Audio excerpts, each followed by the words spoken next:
আসসালামু আলাইকুম everyone, welcome my channel সকালের রাঁধুনি। আশা করছি সবাই ভালো আছেন। আজকের আমার রেসিপি মাছের মাথা দিয়ে একটা ইউনিক রেসিপি। মাছের মাথা একরকম রান্না করতে করতে যখন বোরিং হয়ে যাবেন তখন আমার এই রেসিপিটা ট্রাই করতে পারেন। এর জন্য আমি এখানে একটা বেগুন নিয়ে নিলাম। বেগুনটা আমি মাঝখানে ছোটো ছোটো কেটে এখানের মধ্যে রসুন দিয়ে দিচ্ছি। সাধারণত আমরা যেভাবে বেগুন পুড়ে ভর্তা করি ঠিক ওই প্রসেসিংয়ের মধ্যেই করবো। স্টিনারের মাঝখানে চুলার উপরে বেগুনটা দিয়ে দিব এবং ভালো করে পুড়ে নিব। এরপর এটা একটু পরিষ্কার করে নিয়ে একদম ভালো করে মথে নিব রসুন আর বেগুনটা। মথে এটা এক পাশে রেখে দিয়ে এবার আমি মাছের প্রসেসিংয়ে চলে যাব। মাছটা আমি আগে পরিষ্কার করে রেখেছিলাম। এরপরে এবার মাছটা একদম ছোটো ছোটো করে কেটে নেওয়ার পরে পানি চড়িয়ে এখানে আমি দিয়ে দিলাম লেবু, লবণ, হলুদ, সামান্য একটু মরিচ গুঁড়া আর একটু ধনিয়া গুঁড়া দিয়ে এবার এটাকে ভালো করে মাখিয়ে রেখে দেবো পাশে 5 মিনিটের জন্য। এরপর একটা কড়াইতে তেল গরম করে আমি সবগুলো মাছের মাথার অংশগুলো দিয়ে দিব।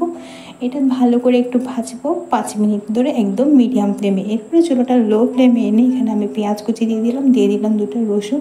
এতে একটা সুন্দর ফ্লেভার বের হবে। এটা 2 মিনিট ভাজার পরে আমি এখানে দিয়ে দিলাম লবণ, 2 চামচ মতো মরিচ গুঁড়া, আধা চামচ মতো ধনিয়া গুঁড়া আর আধা চামচ এরকম জিরা গুঁড়া দিয়ে এবার আমি এগুলোকে খুব ভালো করে কষিয়ে নেব একদম লো ফ্লেমে ভালো করে মশলাটা আমি কষাবার পরে এর মধ্যে আমি এবার মাছটাও খুব ভালো করে কষিয়ে নেব সামান্য একটু পানি দিয়ে। চুলাটা কিন্তু এ পর্যায়ে মিডিয়াম টুলোর মাঝামাঝি রেখে করতে হবে। এই রান্নাটার মশলাটাই আসলে মেন, মশলাটাই ভালো করে কষালে রান্নাটা কিন্তু অনেক মজা হয়। তো আমি এখানে 10 মিনিট ধরে মশলাটা কষিয়েছি। দেখেন মশলা কষানোর পরে মাছের গায়ে মশলাটাও ভালো করে লেগে গেছে, মাছের মধ্যে একটা সুন্দর কালার চলে আসছে। এরপর যে আমি এখানে যে বেগুনটা আমি ভর্তা করে ম্যাশ করে রেখে দিয়েছিলাম ওইটা দিয়ে দেবো। আপনারা চাইলে বেগুনের পরিমাণ আর একটু বাড়িয়ে নিতে পারেন, তবে আমি বলবো এই মাছের রেসিপিটাতে বেগুনটা দিবেন তবে একটু কম দিবেন, মানে মাছের থেকে বেগুনটা কম দিলে বেশি মজা হবে। এরপর আমি বেগুনটা দিয়ে 2 মিনিট কষানোর পরে দিয়ে দিব টমেটোটা দিয়ে এবার আমি অল্প একটু গরম পানি দিয়ে দিব।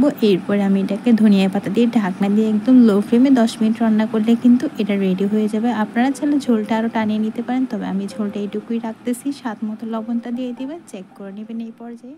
আর আমার চ্যানেলে নতুন হয়ে থাকলে অবশ্যই সাবস্ক্রাইব করে দিবেন, ফেসবুক পেজ থেকে দেখলে ফলো করে দিবেন। আসসালামু আলাইকুম।